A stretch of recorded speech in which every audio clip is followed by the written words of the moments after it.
తమిళనాడులోని fire crackers ఫ్యాక్టరీలో భారీ పేలుడు సంభవించింది. విరుద్నగర్ జిల్లాలో చత్తూర్ వద్ద బాణాసంచా తయారీ కేంద్రంలో ఈ ఘటన చోటు చేసుకుంది. ఈ ఘటనలో పలువురు కార్మికులకు గాయాలయ్యాయి. ఫ్యాక్టరీలో ఉన్న కార్మికుల్ని రక్షించడానికి ఫైర్ సిబ్బంది, రెస్క్యూ టీంలు రంగంలోకి దిగాయి.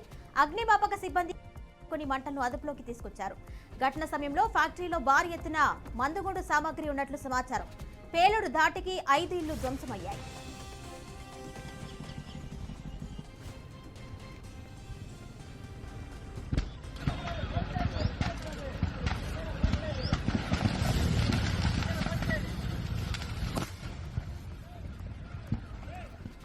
తమిళనాడులోని ఫైర్ క్రాకర్స్ ఫ్యాక్టరీలో భారీ పేలుడు సంభవించింది. విరుద్నగర్ జిల్లాలో చత్తూర్ వద్ద బాణాసంచా తయారీ కేంద్రంలో ఈ ఘటన చోటు చేసుకుంది.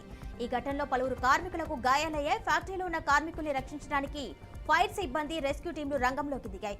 అగ్నిమాపక సిబ్బంది అక్కడికి చేరుకుని మంటలను అదుపులోకి తీసుకొచ్చారు. ఘటన సమయంలో ఫ్యాక్టరీలో భారీ ఎత్తున మందుగుండు సామాగ్రి ఉన్నట్లు సమాచారం. పేలుడు ధాటికి 5 ఇళ్లు ధ్వంసమయ్యాయి.